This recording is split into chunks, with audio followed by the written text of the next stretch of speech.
Good evening and welcome to the Paranormal Lens podcast, sponsored by Jott-Nyx Paranormal. My name's Chad Thomas, and that other guy is Jamie Widener. He's always here with me on Tuesday nights. So, how you doing tonight, Jamie? Sir, I'm fantastic. What could be wrong? It's Tuesday night. Here we are. Let's do it. Mm-hmm. How about you? What's going on? Busy. Still busy at work, which is good. Happy about that. We had an investigation. We all were back together again on Saturday night. We got the band back together. That's right. And not only did we get the band back together, but the some of the other guys who are good friends were there as well, and it was nice to see Frankie and Todd and Carmela and all in their team and work with Meet them. some new friends. Yep, make some new ones. Right. Yep. So we had a professor from Penn State who was coming over and talking to us. It was a great night. It was.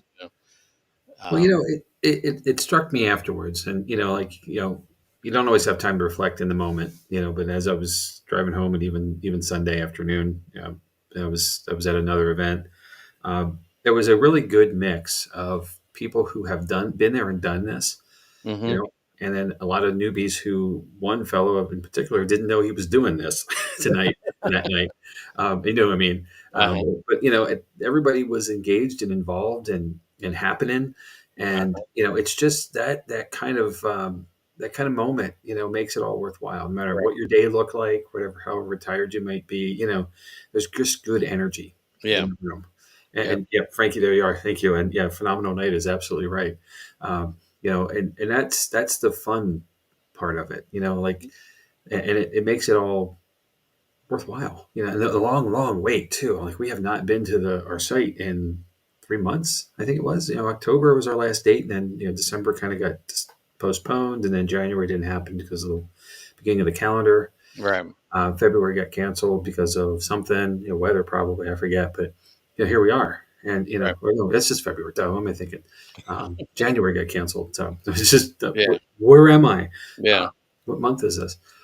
It's so great to get back and then kick off in such a grand fashion with all these great people. So it's really cool to have everybody. And we have Todd and Carmela here, so hope the head cold gets better.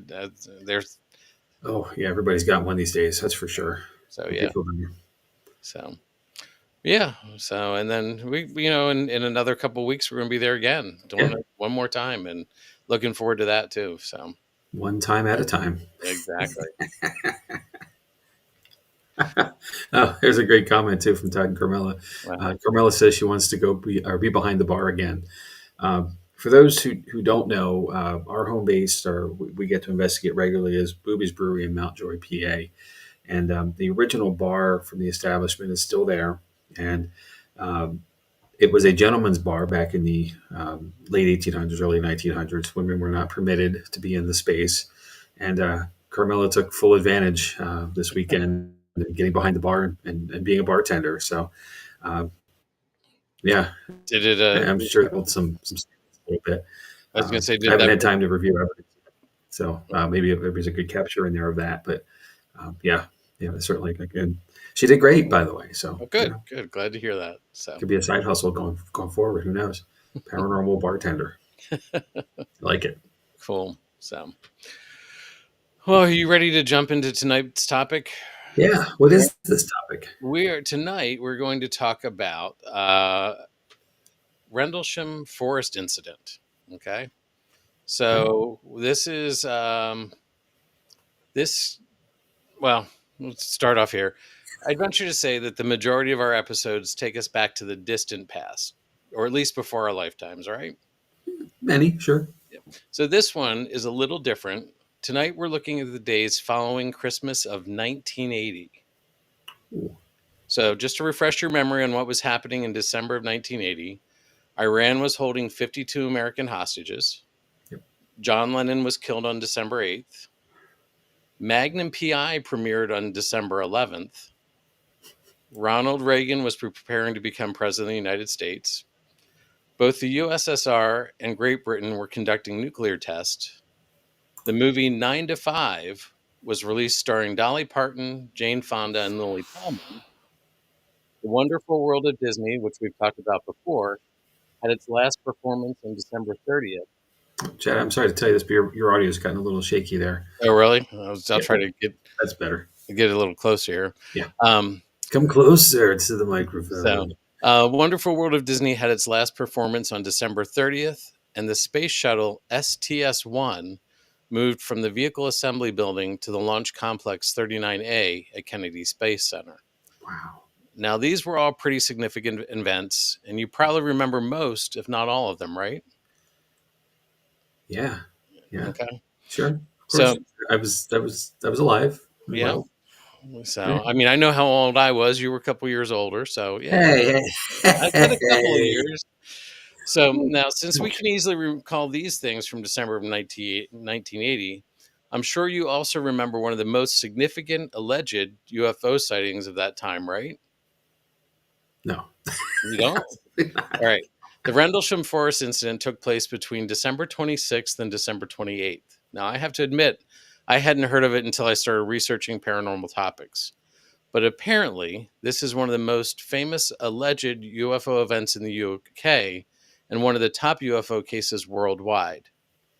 It has been referred to as Britain's Roswell, drawing comparisons to the infamous Roswell UFO incident.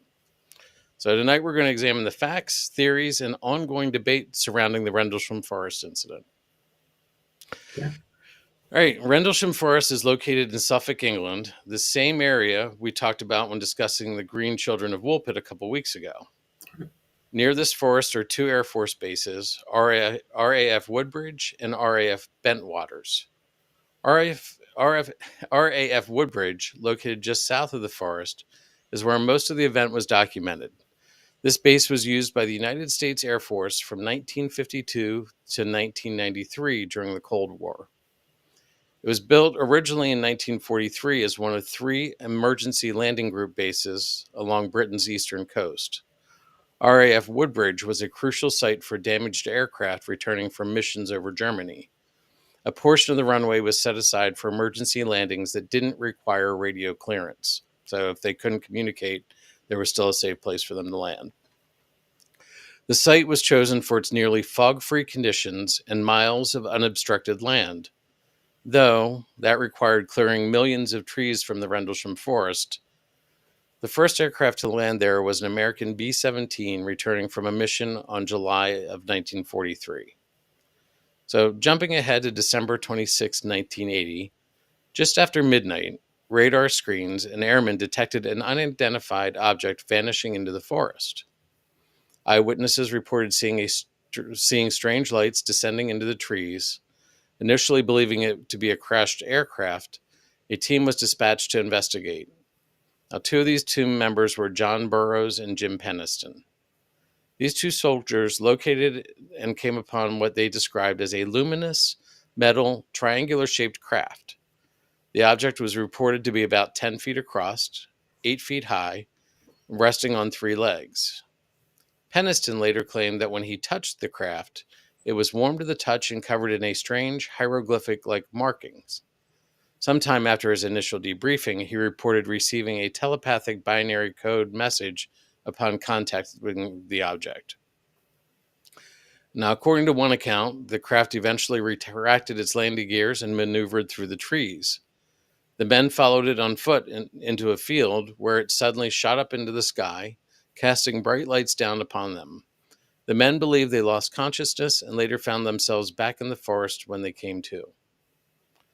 At around 4 a.m., local police arrived at the scene, but the only lights that they saw were from the Orford Nest Lighthouse, located a few miles away. With no immediate evidence of a crash, the search was suspended until daylight.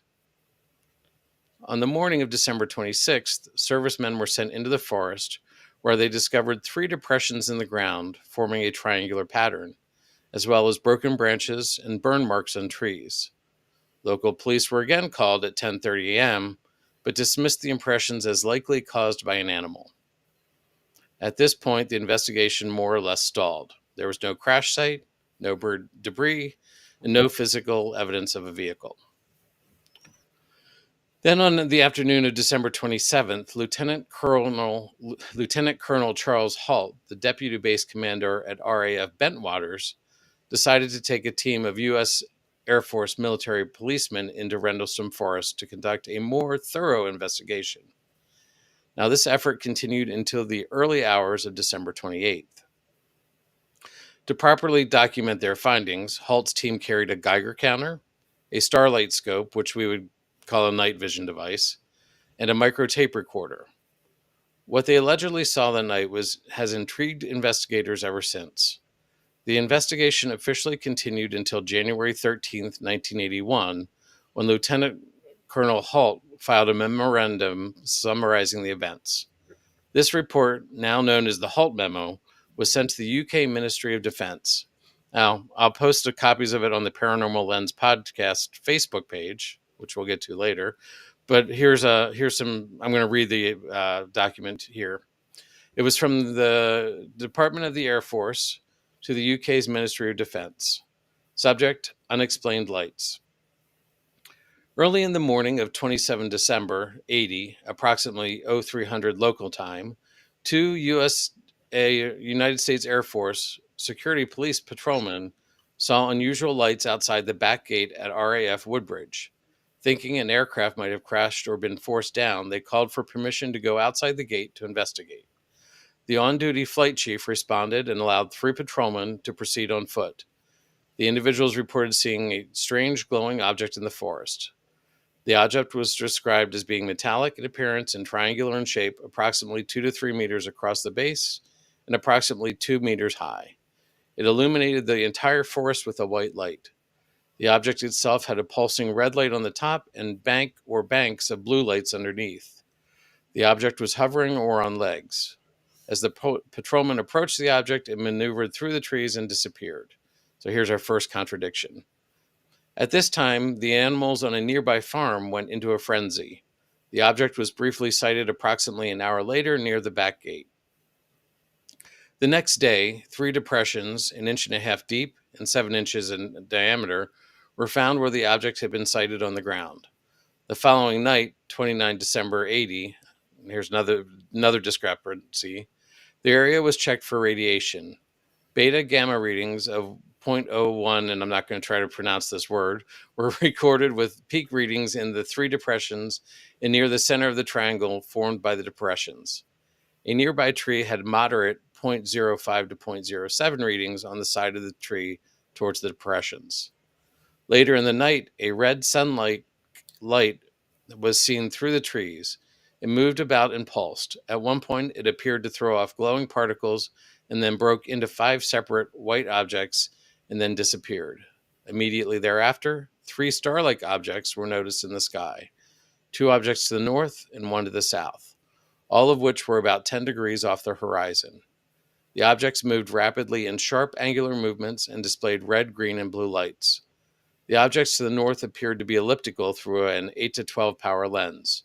They then turned to full circles. The objects to the north remained in the sky for an hour or more. The objects to the south were visible for 2 to 3 hours and beamed down a stream of light from time to time. Numerous individuals, including the undersigned, witnessed the activities in paragraphs 2 and 3. It was signed Charles I. Halt, Lieutenant Colonel, United States Air Force, Deputy Base Commander. So now this is somebody who's pretty high up on the base if he's the Deputy Base Commander. So now, earlier I said that the team carried a microtape recorder with them. We're familiar with carrying these types of devices. Halt wanted to document the mission and recorded what was happening. So I was able to find part of that recording. I downloaded it, I cleaned it up, and I pulled a few segments out. The total length of the file was about 18 minutes. It's interesting to hear what was going on. The recording started out with a team requesting a new light-all, which would have been a portable light tower because the one they had with them was not functioning. Don't know why, but it wasn't functioning. Now, the first section I want to play with for you is the team using a Geiger counter. So let me get that pulled up and we'll give it a listen. Here we go. We found a small blast, what looks like a blasted or scruffed up area here. We've got very positive readings. See, is that here the center? Yes, it is. This is what we would assume would be the dead center. Just picking up more as you go along the whole area here now. Up to 7/10. Or seven units, it's called on the 0.5 scale.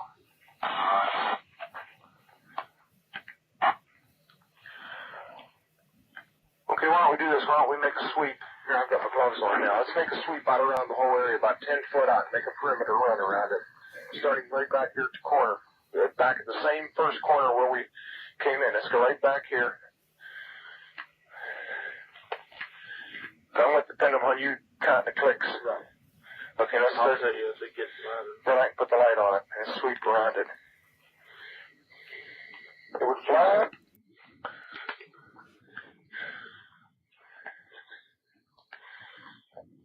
Put it on the ground every once in a while.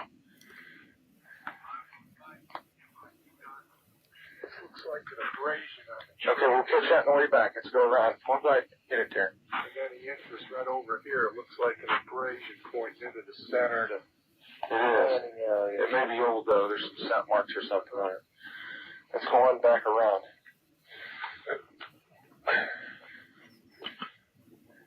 All right. So it gives some extension. Yeah, this is an awkward thing to use, isn't it? So it's, I like his comment there at the end.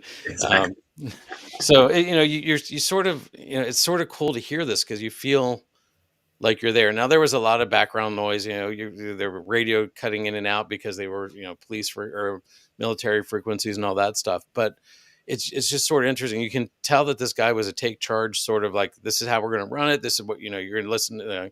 So I find this sort of evidence really interesting to have available. Now, the records show that the technician using the Geiger counter was named Sergeant Monroe Nevels, who was a chemical defense instructor in disaster preparedness, and he was not a nuclear specialist. So his unfamiliarity with the equipment is apparent here and even more later in the recording. Now, the other voice we heard belongs to Bruce England, who was guiding Halt around the site. From here, they continue to explore the site, take pictures and samples, make sketches, and make notes. These samples included sap that was pointing inward towards the center of the landing zone. They documented broken branches and gouges or strange scars in the trees. They also photographed the impressions in the soil, as well as the Geiger counter readings. I would say they had quite a bit of evidence. So the next three clips I'm going to play are from a little bit later in the evening, and it's the first one starts when somebody spots something in the sky. So we'll play through them, and I'll pause between each one, and we can talk a little bit. Yeah, a pigmentation. You just saw a light where? Where? Right in this position here, straight ahead, in between the tree. There it is again. Watch, straight ahead off my flash right there. So there it is. Hey, I see it too. What is it? We don't know, sir. So can I get some? Yeah, it's a strange, small red light. Looks to be out maybe a quarter to half mile, maybe further out. I'm going to switch off. The light is gone now. It was approximately 120 degrees from the site. Is it back again? Yes, sir. Oh, that's the flashlight set.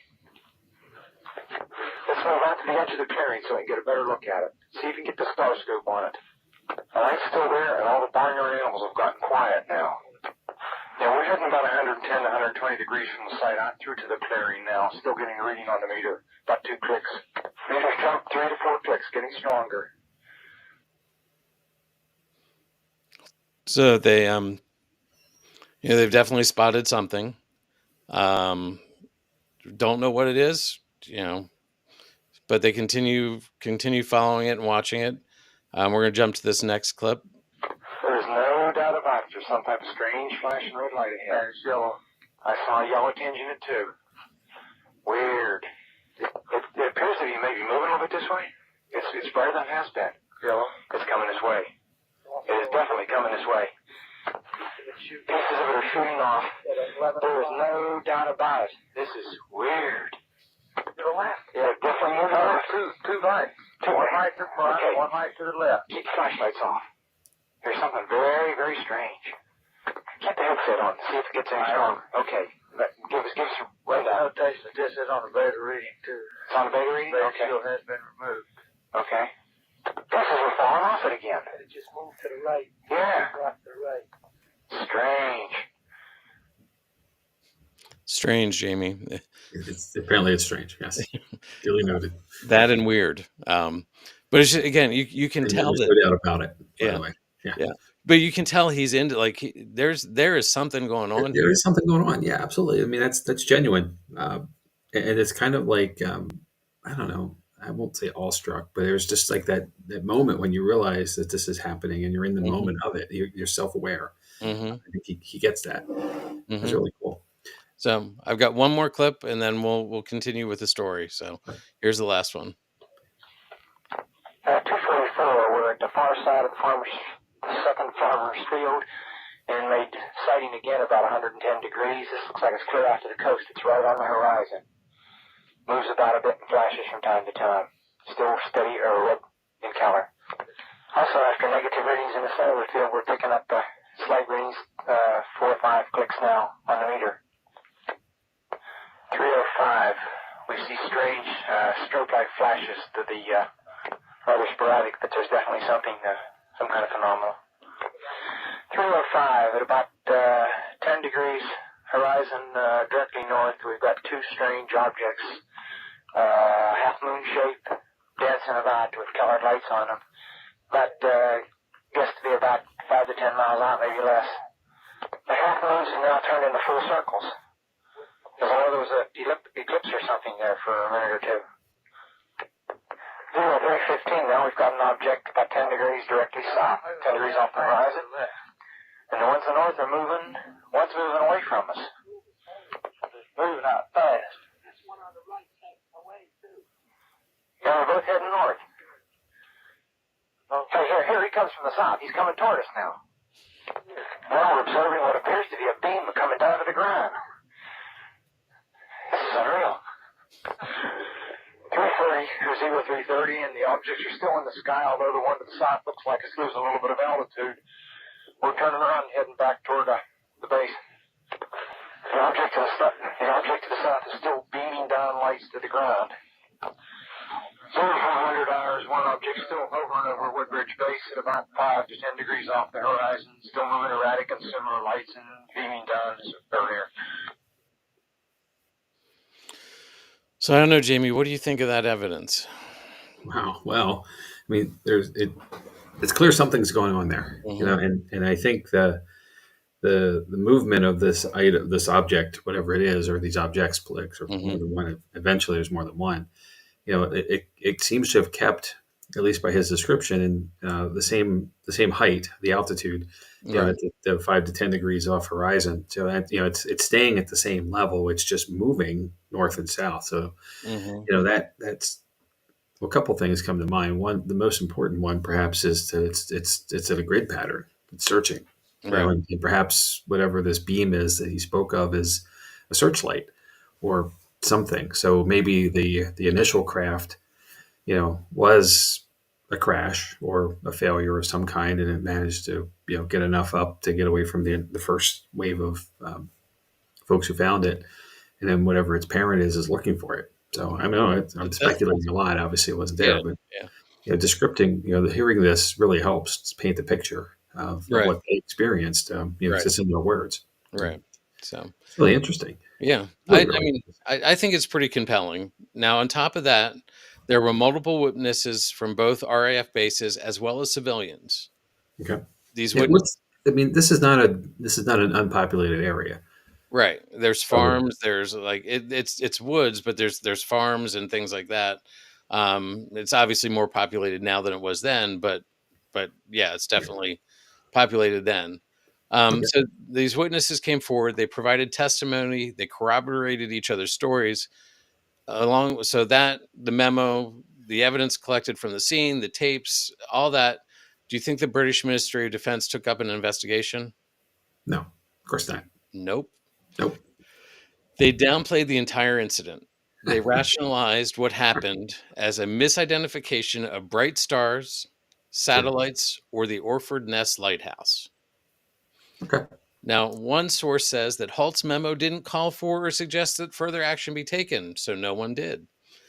However, As documents have been declassified over the years, it is believed that investigations and other actions took place behind closed doors. Over the past 45 years, at least 2 former defense staffers have stated that things were not handled properly.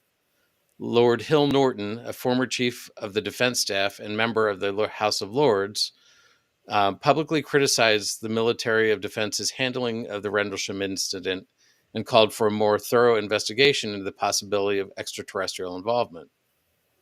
Nick Pope, a former Ministry of Defense official tasked with investigating UFO reports, spoke extensively about the Rendlesham incident and advocated for greater transparency regarding government investigations into UFO phenomena. So, even with documents being released and people being interviewed, we are no closer to knowing about the truth than we were in 1980. In June of 2010, Halt wrote, signed, and had notarized an affidavit recounting what he remembered from the event. However, researchers have discounted this affidavit because it contradicts what he wrote at the time of the event and what he recorded during his investigation. It is understandable that after 30 years, his memory may have been different than what he saw initially. Sure. So, what are the theories that are out there? I don't remember what I did 30 minutes ago, Chad. Come on. I know. No. I know. So, what are the theories out there? First and most obviously, the theory is that they experienced an extraterrestrial visitation. This would undoubtedly place the event in the realm of paranormal. Another theory suggests it was some sort of classified military experiment. However, this seems highly unlikely. At the time, the two bases bordering the forest were operated by the U.S. Air Force. So if they would know any testing that they would have done. And this was during the Cold War. Mm-hmm. The British would not have conducted tests in that area with a U.S. military presence, especially on bases prepared to defend against nuclear aggression. It's pretty, why would you mess around there? Yeah. Another theory by forest worker Vince Thurkettle has been put out there. He was chopping wood in Rendlesham Forest in late December of 1980 when a car pulled up. 2 men dressed in suits and appearing to be around 30 years old approached him and asked him if they could ask him some questions. He said they asked him about 20 questions, mainly whether he'd been out on the night of December 26th through 28th and if he had seen anything. Assuming they were journalists, he checked newspapers over the next few days expecting to see a story, yet nothing appeared. It wasn't until 3 years later that a front-page article in the News of the World read, UFO lands in Suffolk, and that's official. This article was based on the Halt memo, which had finally been released by the U.S. government. So from this timeline, it seems unlikely that these 2 men were reporters. According to Thurkettle, the UK authorities claimed that they didn't learn about the incident until they received Halt's memo 2 weeks later. So who were the 2 men who spoke with a proper British accent? You mentioned they were wearing suits. Uh-huh. Were they potentially black suits? I was going to say, did Men in Black come to mind? Well, I mean, that's been in the back of my mind the whole time. Like, you Right. know, and I'm probably jumping ahead here, but stop me if I am. No, go. Yeah. But the idea of the I'm not called a cover up, but the non-acknowledgement of the incident. Mm-hmm. Kind of takes me to 2 things. One is obviously a cover up. First thing, that's the cynic part of it. But also, this is an American controlled base or bases. And, we just came out of the 70s where Project Blue Book was operational and winding down at that point. So in that being part of the Air Force, that's a standard operating procedure would be to deny and investigate your own. So, and we found that to be true in at least in a lot of the released records from that era. So I don't see that being unusual, and obviously too, I think this is probably the back end of it. But once the acknowledgement of something extraterrestrial occurs, when and we've come to that point now with what's been released in the last 2 or 3 years via the government here now, Right. With like the Tic Tac video and so forth. But that the fear was mass hysteria, or Right. a differential in the the populace that would occur, and who knows what. But Right. It is always deemed to be in our best interest that we don't know. True. And Yep. Yeah. whether that's true or not, it's that's the people who we elect to lead have made the decisions there. So Right. um, why they've changed that, I don't know. And I'm happy that they finally come, said, hey, look, there is stuff going on. We just don't know what it is. Right. And that's honestly is the best policy, right? I mean, Hmm. that's Yeah. really what I think we're all mature enough we can handle that. Right. So let's jump back to Thurkettle. So after his strange visit, he began hearing rumors of the strange craft. Things around town are going to, people are going to talk. Yeah. So he was curious and he asked his supervisor in the first forestry department to take him to the site. Expecting to see evidence of a UFO landing, he instead was disappointed. Here's what he had to say. It was nothing. It was an absolutely normal glade in the forest with 3 rabbit scrapes. And they were all carefully marked that happened to be roughly in a triangle, he says. I mean, there was a ring of sticks around it marking it, and I think, fair dues to the Americans, if they'd been out at night and saw a light and came out back in the daytime looking for something, I could totally understand why they said this must be it. He continued, it was a completely natural glade, and they've said things like, but there were broken branches. Well, the forest is full of broken branches. They saw burn marks in the trees. They said, obviously, that was heat radiating out from the spacecraft, and it burnt these trees. But it wasn't. It was one of the rangers, Bill Briggs, with an axe. Thurkettle also noted that this was the only place in the forest where Orford Ness Lighthouse is visible. It's weird because you've got a slightly sloping patch of Rendlesham Forest, then probably a couple miles, then Gedgrave Hill, and there was a gap in the trees on Gedgrave Hill, then 8 miles or whatever to the Orford Ness Lighthouse. UFO believers have talked to the lighthouse keepers who said it never beamed towards the land, and I think rubbish. I've stood in the beam of the lighthouse, and I've looked at it and the forest. He doesn't discount that something strange may have happened, but he doesn't believe it was a UFO. So, what do we know at this I'm gonna say this, Chad. I'd like to have a pint with that chap. point? He sounds like a He's all right. yeah. So what do we know? The incident has sparked numerous conspiracy theories, including government cover-ups, advanced technologies, and extraterrestrial contact. It has also led to scientific research. Even today, evidence and testimonies are being re-examined to see if anything new can be uncovered. And of course, there is UFO tourism. The site has become a pilgrimage destination for UFO enthusiasts, featuring a dedicated UFO trail through the forests and a full-size sculpture representing what some believe was seen that night. Something happened in those woods in 1980. Will we ever know exactly what it was? Probably not. This is one of those stories that deserves continued investigation, ensuring due diligence and research and transparency. It was much easier in 1980 to sweep something under the rug than it is today. Yep. If this had happened today, there would be countless phone pictures, videos, and social media posts documenting every detail. So does that mean we're no longer being visited? Or are we being visited and simply unaware because whatever or whoever is visiting us is more sophisticated than we are? That's hard to say. I have my ideas, Jamie, but that's a story for another night. So while you mull this over and get your thoughts together, I'm going to cite some of my sources. www.onthisday.com, UFO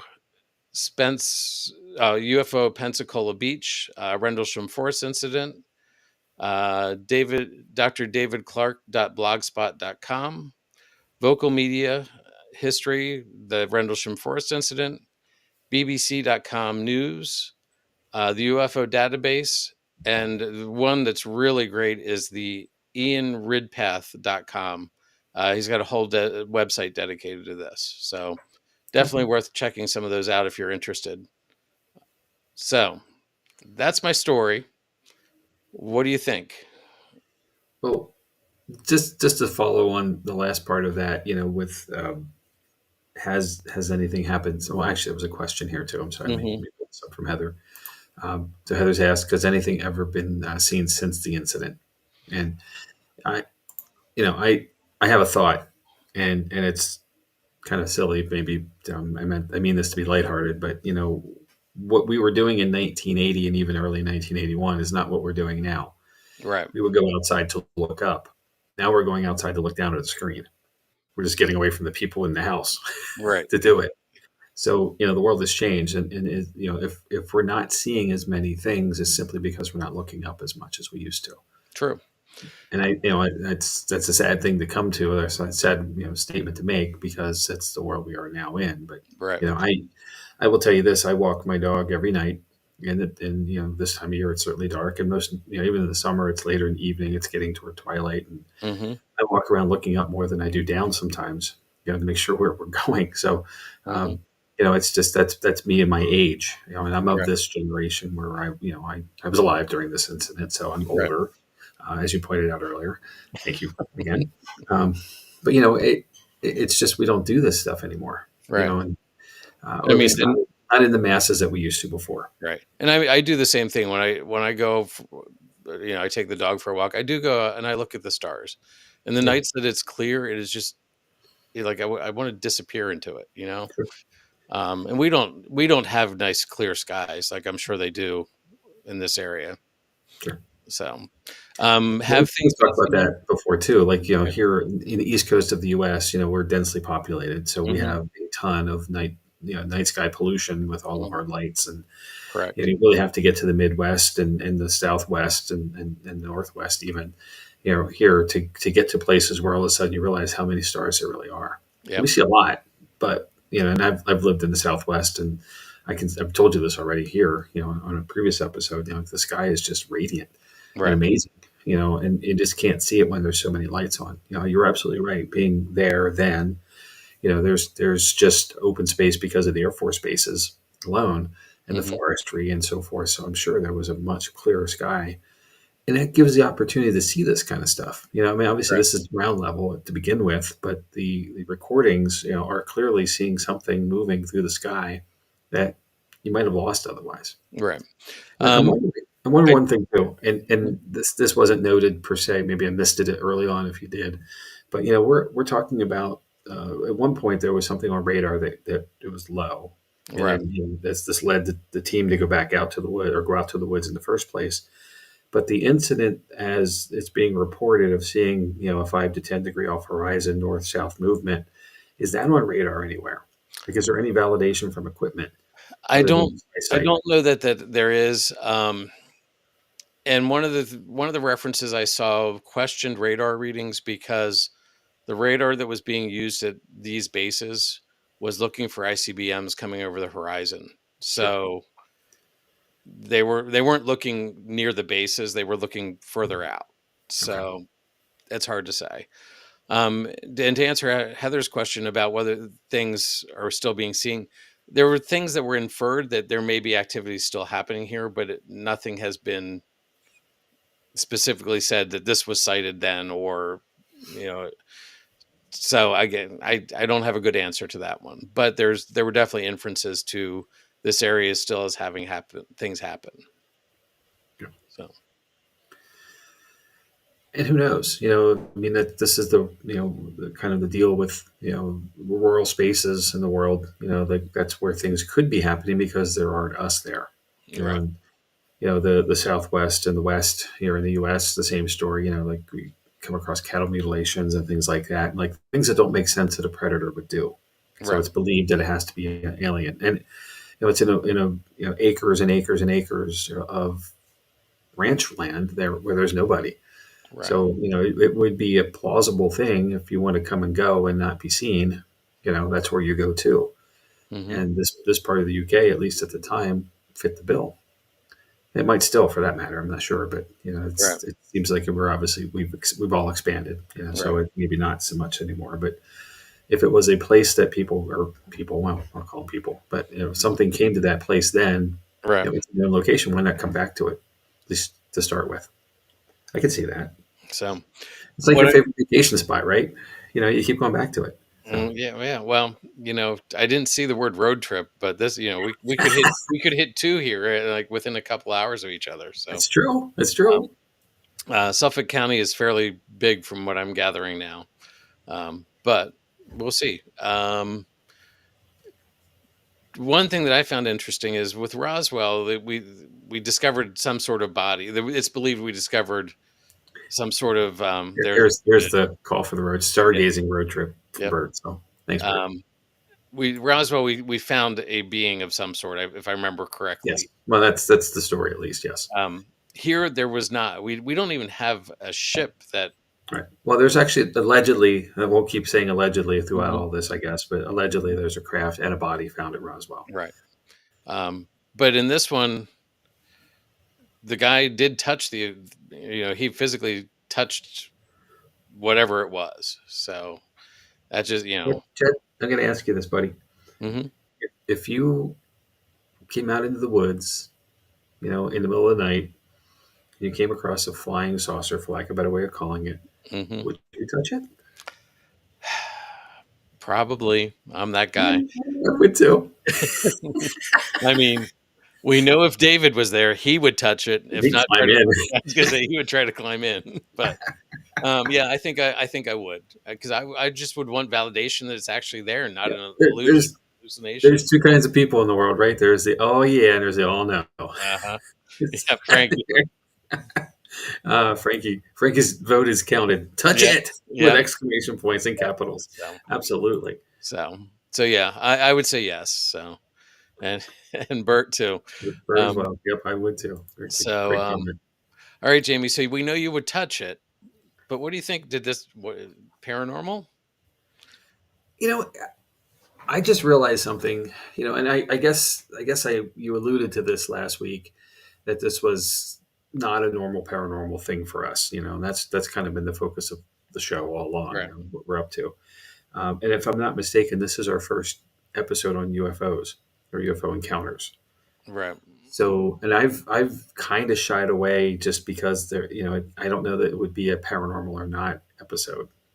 And I'm going to be clear and to be honest, in November, I think it is, really close to November anyway, we're going to do an episode on Travis Walton, who is more famously known for the fire in the sky and an alien abduction in Arizona back in 1974. This is or maybe 1975. This is the 50th anniversary. It's right at that point of his abduction. He's still with us. He's still alive. So I did it on purpose around that anniversary to get our schedule that far out. But I've kind of been a little leery because I don't know that we can say paranormal or not. I think we can say it's definitely a situation. Like something happened here. But it's not normal. Well, it's not, and therefore it has to be. I know. Right? So, that's our definition. So yes, I think we can classify it as paranormal. I'll lean into that too. I do, and I think there's enough, at least if not factual evidence, compelling evidence from the recording alone and the other documentation to say that the people who investigated the site and the aftermath of that evening and through the next 2 weeks, likely, while the investigation was open, they found stuff that was enough to say something was going on there. Right. And this team was a military police investigation team. Yeah. Like this is what they did. I gleaned that right away. Like they were talking in terms of, they were talking in the sense of like the scientific method of investigating it. They weren't just going out in the woods and look at that. They were documenting what they saw. They were accounting for it. There was intent and purpose for their work. Right. And they had equipment, that would help validate them. Right. I think it's fantastic. They may not have had a guy to run the equipment. In the woods. Right. Yeah. They may not have had a guy who knew how to run the equipment, but they had the equipment. Well, we know people don't know how to run equipment too, so go figure, right? True. So, but the fact that they had it and they were doing their best effort to intentionally use it and document what they were finding with it. That part that's real to me. It wasn't. Yeah. It's not an anecdotal story at this point because of that. Right. And otherwise, it would be if it was you and I walking in the woods one night. And by the way, did I hear correctly? There was a guy out chopping wood in the night. No. He was chopping wood during the next day, like a couple days later. And the people in suits showed up. Okay. Yeah. So. All right. The reason I say that, I asked that is there is when we went back to Hoyabakiu Forest, another forest episode, right, or incident. There was tales of a gentleman who saw something one night because it was like 3 a.m. and he was out chopping wood. And I'm like, dude, that's not the kind of wood you're supposed to be sawing, to go to sleep. So, Why you were out there at 3 a.m. somewhere in the woods, cutting down lumber, I have no idea. Hey, So I just thought maybe that's a thing in Europe. I don't know. no. So, All right. but All right. anyway, so yeah, I would tend to agree. I think there's this was something happened here, and I believe that, you know, and I like your interpretation of it, that when towards the middle of the episode there, where something was lost and then there was something looking for it. I hadn't gone down that route, but it makes sense to me now that you said But that. So either that or they were beaming up cows. I don't know. Go figure. Whatever. maybe. So, Whatever they were doing, it was something. uh-huh. So, but yeah, so I actually, this was fun to investigate. There's a lot of information out there, and I'm sure I just scratched the surface. I mean, it's 40 years ago, and like I Yeah. said, people have been investigating and following up on it, and keeping going with it ever since. So, That's kind of the thing, and that is what puts it to the paranormal. hmm We have a lot of stuff around us, and history of it. hmm And I think you highlighted, on social media posts, like we're not investigating ghosts, we're investigating history or something to that effect of someone right. else's comment. hmm And that is exactly it. This is history, and there's a part of it that needs to be preserved and respected, and I think that's what we try to do in the field. I hope we're all trying to do that, but we're also trying to understand and interpret it. And because there are many ways to interpret this episode or this instance, then that means it will probably we'll never stop, Right. until something is found. And I'm gonna go X Files here, but the truth is out there. Right. I And wanted to throw that in here so bad, but I didn't. well, it's always the point, right? I Right. mean, the truth, there is truth in all of this, and whether or not anything's been redacted or covered up or whatnot, I think we are through the course of time finding things become available to us.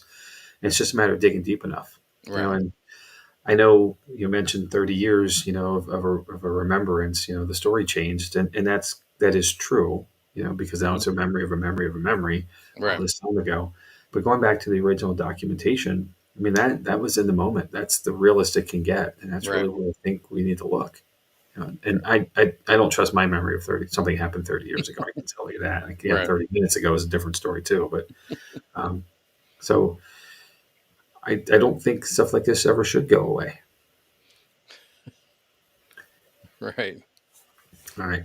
Well, yeah, Bird has a comment, but did anyone build a mashed potato mountain? I believe that's a third, Close Encounters of a Third Kind reference, if I'm not mistaken. Um, Devil's Tower. Okay. I'm going to step back to, we're talking about whether you're going to touch it or not. Frankie commented maybe it's like looking at a 9-volt battery. It's a shocking experience. Uh-huh. Who hasn't done that? So yeah, like I said, this was a lot of fun.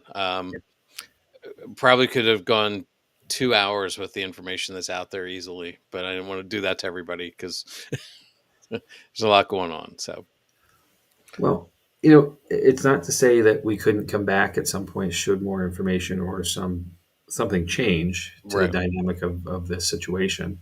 Or if there's someone out there in the world who's listening and has some more information or knows a part of the story that we perhaps didn't share, feel free to let us know. Drop us a line. We'll follow up, and that's the coolness of being connected to the world that we are now as well. Yep. This was an incident in England, in the UK back in the day, that probably didn't get a whole lot of press elsewise in the world, until more digital media started becoming prevalent. But hmm this is pre-internet, so it wasn't blowing up unless it was on the front page of a paper that someone happened to see. And I know it took 3 years for it to make the paper. So Yep. you know, Exactly. that's another surprise for how long this has lasted, because it really could have just slid away, not necessarily been covered up. It just slipped away, Right. out of sight, out of mind. hmm You're exactly right. So So what do you think, Jamie? Move on, or Um, you have any more thoughts on this? I have one more comment here from Heather to share. It says, when it comes to paranormal investigating for spirits, I can't get enough of it. But for some reason, when it comes to UFOs, it's like I just don't want to know. I'm not afraid of ghosts, but aliens freak me out. Hmm. Um, have you seen E.T., Heather, by chance? Okay. So We have a mutual friend, Chad, who's very freaked out by ET. yes, Um, we do. you know, So and it's always great to find those gifts that are related to ET for birthdays and Christmas gifts. So and um, the birthday's coming up, Jamie. it So is coming up. It is so very, very soon. so since we've touched on this a little bit, right right around the end of the last year, beginning of this year, there was a lot of talk in some circles of people who communicate with extraterrestrials, if you Mhm. believe this, Sure. that that extraterrestrials are here and they've been waiting for the right time to reveal themselves, and that time is coming close, and that some of and not everybody will be able to see them. It depends what it depends on a lot of things. Some people will see, it's just like spirits, some people will Sure. see them, some people won't. Okay. But Pensacola is where supposedly this is may happen first, because there I don't again, it's if you believe it or not, if you believe that people communicate with them. um it's some things I've followed for a little while. It's sort of interesting. I don't know that I put much weight into it, but it's sort of interesting, so we'll see. Sure. So I mean, I hope I'm one of the people who can see them. Oh, yeah, exactly. So a couple of things come to mind. You know, like the one thing, and this is fiction, pure fiction. What I'm about to say, but I remember watching the movie Signs many years ago. And it was, you know, it's a suspenseful film, and it's based around aliens, or at least the prevalence of a belief that aliens have come to Earth. And, you know, there's so much mystery around what's really going on. But at one point, there's a scene where a family is in their house looking out the window, and an alien just kind of just casually walks down the street in a quick view between like two hedges, you know. Right. Um, and honestly, I went, whoa, you know, that was weird. Right. But, you know, my thought is, well, I remember thinking this clearly, that's going to happen someday. Right. It's probably going to happen anyway, Hmm. you know. And then another, you know, distraction of that, you know, into the fantasy world. But, you know, if I'm not mistaken, the date in Star Trek lore where we make first contact has come and gone, or at least it's very close if it hasn't. Okay. And someone's going to correct me, and I'm good for that. You know, we're in that window, so, you Right. know, hey, why not? You know, let's have it happen. Yeah. I don't disbelieve that they've made contact, or they're here even. I don't, Right. you know, and it's the world, the galaxy, and this, you know, all of space is too big for us to be the only ones. It really is. Hmm. And, you know, as we are able to get out and we're sending craft around, you know, and we have things passing out of our galaxy now. Voyager is leaving, I believe, if not have left already. You know, it's now in places that we can't even see it anymore. It's so far away. Right. It's still sending signals, you know, so we know it's working. But, you know, if we can do this, why can't someone else or something Right. else do it too? Right. Exactly. So only time will tell, because you know the truth is out there, Jamie. It's out there. So All right. Well, yeah, great topic. Thanks so much. You know, I knew nothing of it going into it, and now I feel like I know everything. So you did a fantastic job. well, I'm and ready to go. there are movies about the like there, you know, there are definitely movies, things like that. I didn't even touch on that. There's definitely movies and stuff like that. So All right. Well, Heather, first of all, commenting that the first movie she saw in the movie theater was E.T. So yeah, I can mhm. understand being a little freaked out there. And then talking about Signs, that movie freaked me out. Signs is how I fear it all happening. I'm going to fill up cups of water and keep them around my bed tonight. Don't forget to make a tinfoil hat as well while you're at it, um, and So you'll be fine. so all right. Well, Oh uh, let, my! let's transition into what's coming up. Oh, well, that's the Yeah. wrong Well, slide. that is the wrong side. See, you did it to me again. Here we go. Ooh. Sorry. All right. Well, next week we are going to talk about. Next week, first of all, is March 4th, which is Mardi Gras, or Fat Tuesday, as you wish to call it. So we're going to talk about New Orleans, which is allegedly America's most haunted city. I'd love to have a competition to see which one really is. Like if there's some Hmm. criteria we could put together, that would be fantastic. That's a competition reality show I'd like to see Right. versus all the other stuff. So, and as we've been joking all along, coming up on March 11th, Chad's going to jump into Leap Castle, which is Ireland's most haunted castle. Uh, I'm not going to let that one go. I'm going to keep doing I it. know. Okay. After that, on the 18th, I'm going to tackle a subject of Tommy knockers. And then March 25th, Chad is going to take on the Dybbuk box. Yep. April 1st, April Fool's Day, I'm going to tackle paranormal hoaxes in the world.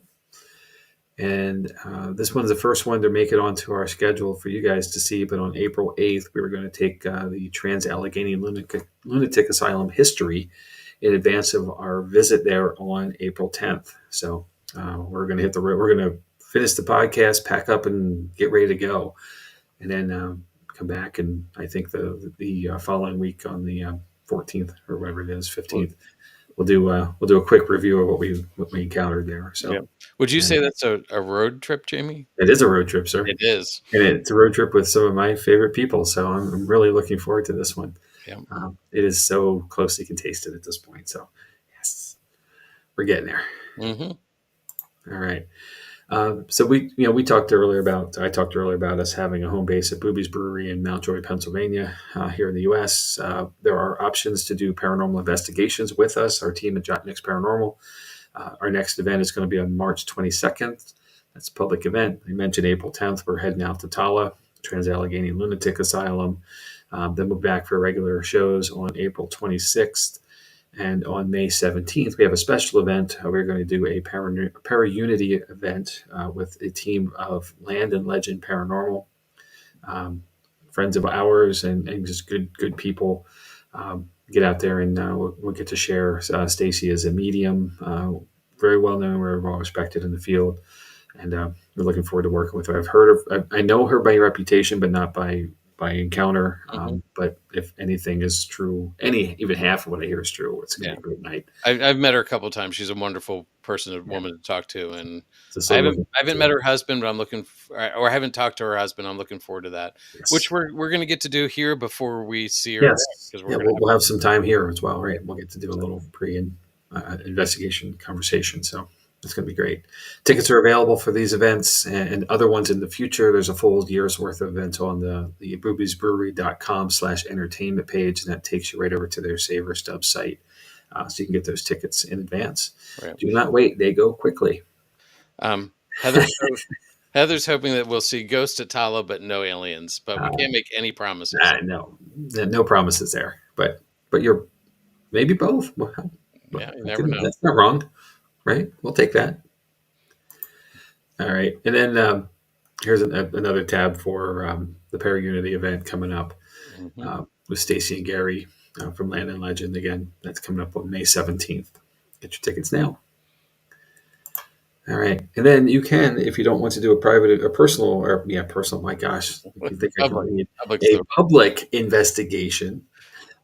See, here's the thing. I can remember what I did 30 minutes ago. I can't remember what I said 30 seconds ago. Holy cow. Gosh.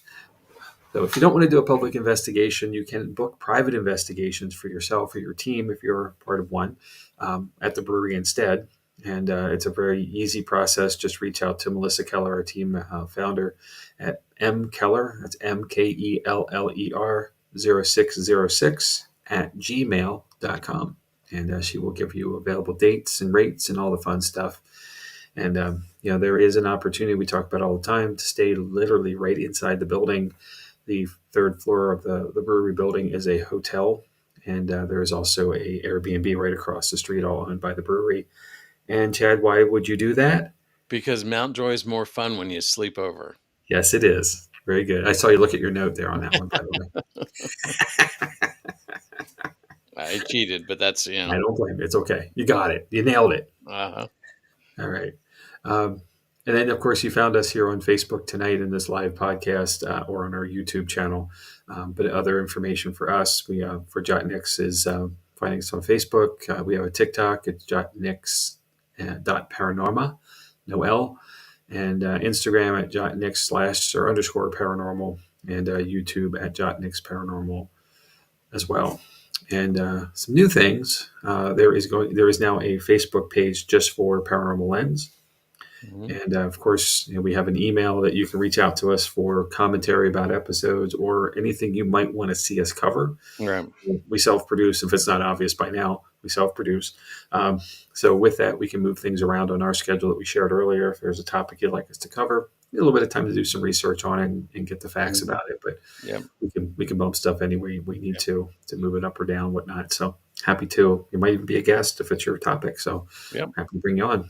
And Jamie, I'm thinking with the Facebook page, it may be a place for us to use as a repository for some of our images and some of our things that people who are looking at listening to the audio podcast, but aren't able to see some of the stuff that we show.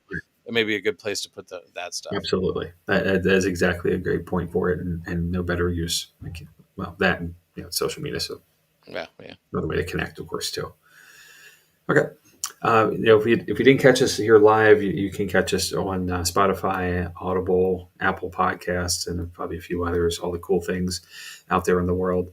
And if you're finding us there, feel free to drop a comment or some stars, give us a rating. We love feedback. We like to hear that we're doing great or we suck. Either way, it's your opinion. I certainly will trust it.